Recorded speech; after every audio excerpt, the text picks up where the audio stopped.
শুনিছা অহাকালি এখন গাড়ী ল'ম বুলি ভাবিছো আৰু বহুত দামী গাড়ী কি হসাকে নে আমি হসাকে ডাঙৰ গাড়ী ল'ম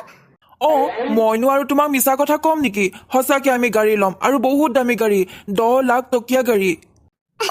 তেনেহলেতো আমি বহুত ধনী হৈ গলো এইটো কথা মই পলম নকৰাকৈ বাইদেউক ক'ব লাগিব তাই বেচেৰিলৈ বেয়াই লাগে তাই মোৰ নিচিনা টকা পইচাই নাই ইমান ভিখাৰী আৰু দুখীয়া ঘৰলৈ বিয়া হ'ল তাই যোৱা অহাকালি গাড়ী লোৱাৰ পিছত ঘৰত বহুত ডাঙৰ পাৰ্টি কৰিম সেইকাৰণে তোমাৰ একমাত্ৰ দাদা আৰু একমাত্ৰ বাইদেউক কালিৰ কাৰণে মাতি দিবা কি নহওক গাড়ীখন যদি লওঁ তেতিয়াহ'লে মোৰ বহুত দিনীয়া আশা এটা পূৰ হ'ব বহুত ডাঙৰ পাৰ্টি কৰিম কালি ভণ্টি তোক মই আৰু কিমান কম এনেকে ঘৰলৈ পইচা বিচাৰি বিচাৰি আহি নাথাকিবি লাজ কৰিবলৈ শিকিবি মইনো তোক ক'ৰ পৰা পইচা দিওঁ মোৰ নিজৰে নাই দাদা তই মোক পইচা নিদিলেও চাউল কেইটামানকে দে মোৰ ঘৰত চাউল অকণমানো নাই ভাত বনাই খাবলৈ মানুহজন লগতে ময়ো একো খোৱাই নাই নাই ভণ্টি আমি আজি তোমাক চাউলো দিব নোৱাৰো যোৱা সপ্তাহতে তোমাক 1 কেজি চাউল দিছিলোৱে এনেকে সদায় বস্তু বিচাৰি আহি থাকিলে কিন্তু আমি ক'ৰ পৰা দিম তোমাক নাহিবা বস্তু বিচাৰি নাহিবা ঘৰলৈ আমি লাজ পাওঁ বাহিৰৰ মানুহে আমাক সোধে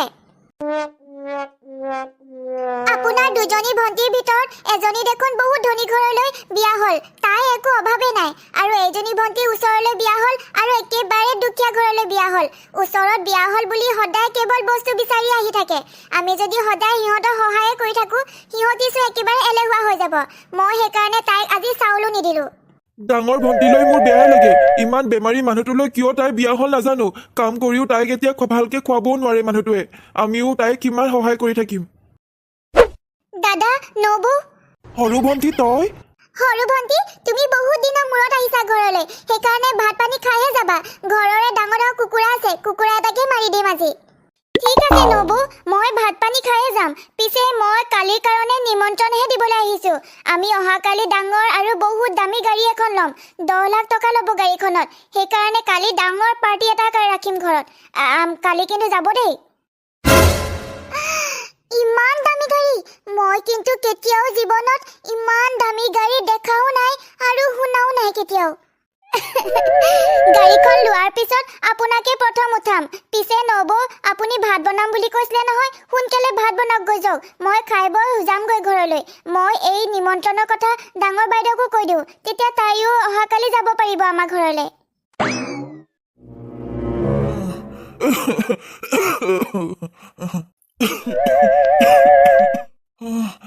দৰৱ কিনিবলৈ ক'ত পইচা পালা তুমি মোৰ ওচৰত পইচা নাই দৰৱ কিনিবৰ কাৰণে মই ওচৰৰ ৰামুহেতৰ ঘৰৰ পৰা খুজিহে লৈ নিছো দৰৱৰ বটলটো আপুনি অকণমান খাই দিয়কচোন ভাল পাব তেতিয়া বাইদেউ ভণ্টি তই আহিছ আমাৰ ঘৰলৈ বহুত দিনৰ মূৰত আহিছ তই ভিন্দৰ গাটো ভাল নাই বেমাৰ হৈছে সেইকাৰণে ভিতৰত কথা নাপাতি বাহিৰতে কথা পাতিম বৈ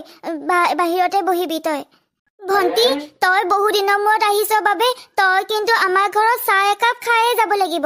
বাইদেউ চাহ নাখাও নেকি নবৌয়ে ঘৰৰে কুকুৰা মাৰিছে তাতে ভাত খাই মেলি সোনকালে গুচি যামগৈ কি কুকুৰা মাৰিছে মাংসৰ লগত ভাত কেতিয়ানো খাইছিলো মনতে পৰা নাই মাংসৰ কথা শুনিয়ে কিবা ভোকহে লাগি গ'ল মোৰ মাংসৰ লগত ভাত খাবলৈ যদি তোৰ ইমানে মন গৈছে তেনেহলে অহাকালি আমাৰ ঘৰলৈ যাবি গাড়ী এখন কিনিম আমি বহুত দামী আৰু বহুত ডাঙৰ গাড়ী কিনাৰ কাৰণে বহুত ডাঙৰ পাৰ্টি দিম তই যাবি সোনকালে তহঁতি ইমান দামী গাড়ী লৈছ তহঁতৰে ভাল টকা পইচাৰ একো অভাৱে নাই মানুহজনৰ টকা পইচাবোৰনো আৰু কি কৰিম গাড়ী মটৰ এইবোৰ কিনিয়ে টকা পইচাবোৰ উৰুৱাব লাগিব পিছে তই কিন্তু কালি সোনকালে যাবি ভণ্টিৰ ঘৰলৈ মই আজিলৈকে গৈ পোৱা নাই তাই চাগে বহুত ধনী ঘৰলৈ বিয়া হৈছে আৰু তাইৰ হাততো চাগে বহুত পইচা আছে সেইকাৰণে ইমান দামী গাড়ী কিনিব পাৰিব অহাকালি তাইৰ ঘৰলৈ গ'লে তাইৰ পৰাই কিছু টকা ল'ব লাগিব যদি তাই মোক পইচা দিয়ে তেতিয়া মই মানুহজনক ভালকৈ ডক্টৰৰ ওচৰত দেখুৱাব পাৰিম ভণ্টিয়ে আমাৰ ঘৰ দুৱাৰ দেখি গ'ল নহয় মই কিমান দুখীয়া তাই আজি ভালকৈ গম পালে তাই মোক নিশ্চয় সহায় কৰিব বাইদেউ তই মোক কিন্তু মাৰিবি দেই ভিতৰত ইমানবোৰ মানুহ আছে আৰু তই মানুহবোৰৰ আগতে পইচা খুজি দিছ মানুহবোৰে কি ভাবিব বাইকজনী ইমান দিনৰ মূৰত আহিছে ভনীয়েকৰ ঘৰলৈ আৰু পইচা বিচাৰি আহিছে তই বহুত বেয়া দেই এই এনেকুৱাই কেৱল পইচা আৰু বস্তুকে খুজি থাকে আমাৰ ঘৰলৈ যে কিমান যায় আৰু আমিও কিমান যে দি থাকো নহয় তাইক দি একেবাৰে আমনিয়া লাগি গৈছেগৈ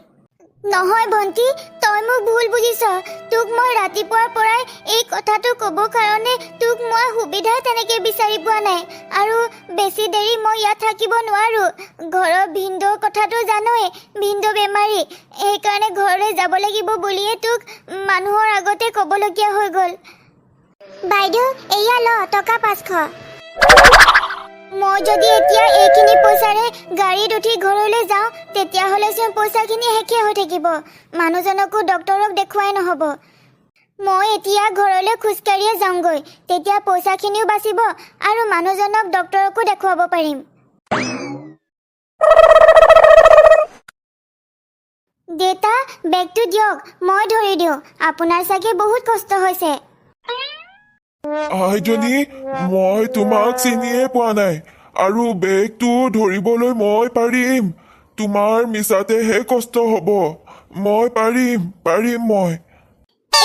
আপুনি মোক চিনি পাব নালাগে কিন্তু আপুনি বেগটো মোক দিয়ক মই অথনিৰ পৰাই আপোনাৰ লক্ষ্য কৰিছোঁ আপুনি বহুত কষ্টৰে বেগটো দাঙি দাঙি আনিছে দিয়ক বেগটো দিয়ক মোক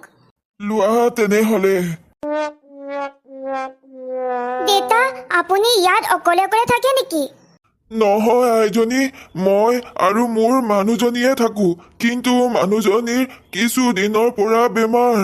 বহুত বেমাৰ সেইকাৰণে মেডিকেলত আছে দৰৱ কিনিবলৈ মোৰ হাতত পইচা 1 টকাও নাই শাক পাচলি বিক্ৰী কৰি তেনেকৈ দৰৱৰ যোগান ধৰি আছোঁ কি কৰোঁ একো ভাবিয়ে পোৱা নাই আমাকনো কোনে সহায় কৰিব মানুহবোৰে কেতিয়াও সহায় কৰিবলৈ আগবাঢ়ি নাহে আপুনি ঠিকেই কৈছে আমাৰ নিচিনা দুখীয়া মানুহক কোনেও সহায় কৰিবলৈ আগবাঢ়ি নাহে ঘৰৰ মানুহবোৰ যিমানেই ধনী হওক কিন্তু কেতিয়াও আমাক সহায় নকৰে কেতিয়াও নকৰে দেউতা এয়া লওক টকা 500 টকা মোৰ হাতত ইমান টকাই আছিলে সহায় কৰিবলৈ বহুত মন যায় কিন্তু নাথাকিলেনো কেনেকৈ কৰিম আপুনি এই পইচাখিনিৰে মানুহজনীৰ কাৰণে আপুনি দৰৱবোৰ ভালকৈ কিনিব দেউতা মই এতিয়া গৈ থাকোঁ আইজনী ৰ'বা তুমি মোক বহুত ডাঙৰ এটা সহায় কৰিলা মইনো তোমাক খালী হাতেৰে কেনেকৈ পঠিয়াওঁ বাৰীতে তৰবুজ লাগিছে তাৰে এটা লৈ যোৱা ঘৰত খাবাগৈ এয়া লোৱা হেৰি চাওকচোন মই এয়া কি আনিছোঁ আপোনাৰ যে বহুত দিনৰ পৰা গা বেয়া সেইকাৰণে তৰবুজ খালে আপুনি বহুতখিনি শক্তি পাব তুমি ইমান ডাঙৰ তৰবুজটো কিনিবলৈ ক'ত পইচা পালা মই এই তৰবুজটো কিনা নাই নহয় এজন বুঢ়া মানুহে মোক দিলে তেখেতৰ ঘৰত বহুত লাগি আছিলে তেখেতে মোক খাবলৈ দিছিল ভালে কৰিলা দিয়া এতিয়া তৰবুজটো কাটাচোন বহু দিনৰ পৰা বৰ খাবলৈ মন গৈ আছিল ফল মূল কিবা এটা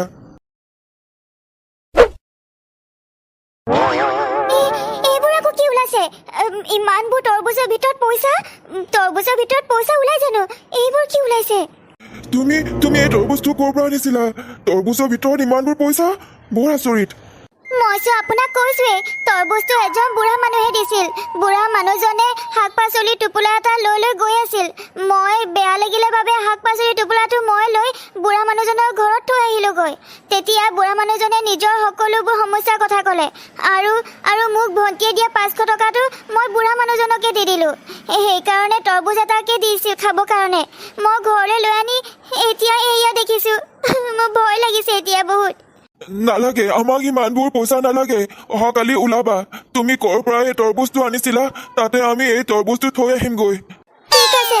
ওলাব আপুনি মোৰ লগত ওলাব ঘৰত কোন আছে অকমান মাত দিবচোন কওকচোন আপোনালোকে কাক বিচাৰি আহিছে ভণ্টি তোমাৰ ঘৰত যে এজন বুঢ়া মানুহ আছিলে সেইজনক মাতি দিয়াচোন বহুত ডাঙৰ কথা ক'বলৈ আছে বুঢ়া মানুহ সেইজন নেকি?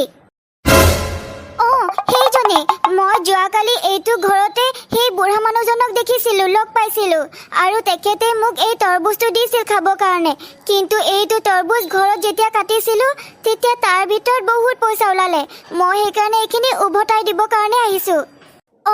সেইজন হৈছে মোৰ ককা। ককা আজি মৃত্যু হোৱা 2 বছৰ পাৰ হৈ গ'ল। মই সৰু হৈ থাকোঁতে মোৰ মা, দেউতা, আইতা এটা ডাঙৰ এক্সিডেণ্টত ঢুকাইছিল। ককাই মোক ডাঙৰ দীঘল কৰিলে। তাৰপিছত ককাও মৃত্যু হ'ল।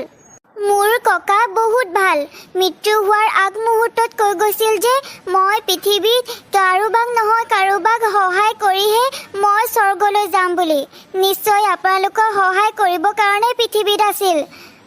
ককাই মানুহক সহায় কৰি বহুত ভাল পায়। এয়া ককাৰ ফালৰ পৰা এটা উপহাৰ বুলি ভাবিয়ে আপোনালোকে লৈ লওক। আমাৰ দুখ দেখি, কষ্ট দেখিয়ে চাগে সেই বুঢ়া মানুহজন মোৰ চকুৰ আগলৈ আহিছিল আৰু আমাক এনেকে সহায় কৰিলে।